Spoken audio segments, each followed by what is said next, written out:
journalist जेके भी आहिनि अॼु ताईं उन्हनि जी सिक्योरिटी उन्हनि जी हिफ़ाज़त जॾहिं उन्हनि खे को थ्रेट मिले थो या छा उन लाइ सिंधी मीडिया छा कयो अॼु बि तब्दीली जे नाले में केतिरा ई चैनल चवनि था तब्दीली फलाणी रहे हो लेकिन अॼु बि एतिरनि सालनि खां जेके जर्नलिस्ट उन्हनि वटि कमु कनि था उन्हनि जी सैलरी अगरि तव्हां ॾिठो वञे त 13 सालनि खां पोइ यानी साल में 1000 रुपयो हींअर हिन दौर में उन खां अलावा जीअं वॾेरो औताक हलाईंदो आहे सिंधी माण्हू जेके ओनर आहिनि चैनल्स जा उहे पंहिंजी औताक वांगुरु हलाइनि था अॼु जेको जर्नलिस्ट उन्हनि वटि कमु करे थो ॿिए ॾींहुं उन्हनि खे फ़ोन अची वेंदी आहे त सुभाणे तव्हांजी महिरबानी करे सुभाणे ऑफिस न अचिजो को रूल को रेगुलेशन को कोड को मतलब का शे सिंधी मीडिया एतिरा नॉन प्रोफेशनल जो तव्हां ख़बर रोकराइण जा भी पैसा ख़बर लॻाइण जा भी पैसा हर शे विकामजे थी ऐं सिंधी मीडिया असां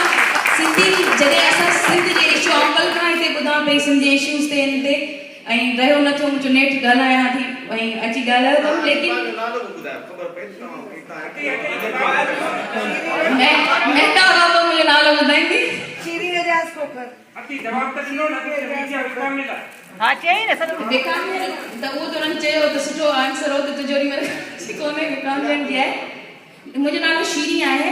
ऐं रीजनल कोऑर्डिनेटर आहियां violence against women Aurat foundation जी हींअर as a host Sindh TV ते हिकिड़ो प्रोग्राम सोजरो जे नाले सां बि कंदी आहियां न्यूज़पेपर्स में कमु करे रही चुकी आहियां जर्नलिस्ट आहियां बुनियादी तौर ते लेकिन सिंधी जर्नलिस्ट ऐं सिंधियुनि जी जेका सिचुएशन सिंध पहिरीं असां तब्दीली ऐं रेवोल्यूशन तॾहिं ईंदो जॾहिं पंहिंजा जेके इदारा आहिनि एटलीस्ट उहे पंहिंजे सिंधियुनि जो इस्तेसाल बंदि करे उन्हनि खे जेके बुनियादी सहूलियतूं आहिनि साफ़ियुनि खे उहे ॾियनि उन खां पोइ अॻियां सहाफ़त ऐं अॻियां रेवोल्यूशन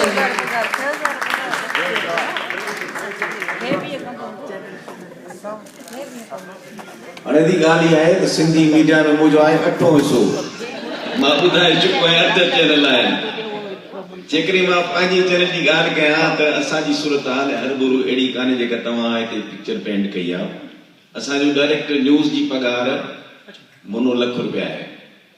असांजूं जेके ब्यूरो चीफ्स आहिनि उन्हनि सभिनी खे असां पेमेंट करण जी कोशिशि सभिनी खे पेमेंट कयूं था असांजूं ऑफिसूं आहिनि हर डिवीजनल हेडक्वार्टर ते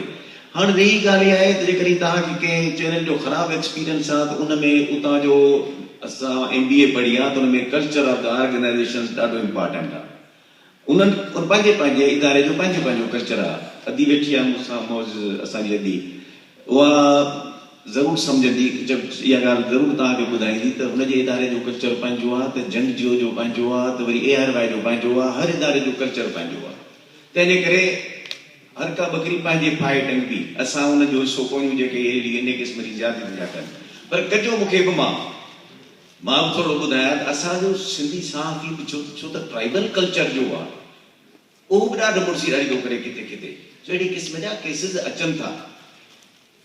रुगो हिकिड़े पासे जी ॻाल्हि न आहे केतिरा असांजा सहाफ़ी आहिनि जो राति जो शराब पीअण खां पोइ दुत थी कंहिंखे गारियूं था ॾियनि पोइ जेलनि में वरी असां इदारनि जो छॾाइण में लॻो पियो वञे सो इन चकर में नथा पऊं ॻाल्हि इहा आहे त ॻाल्हि आहे त जेको ख़राबु आहे सो ख़राबु आहे चङो आहे सो चङो आहे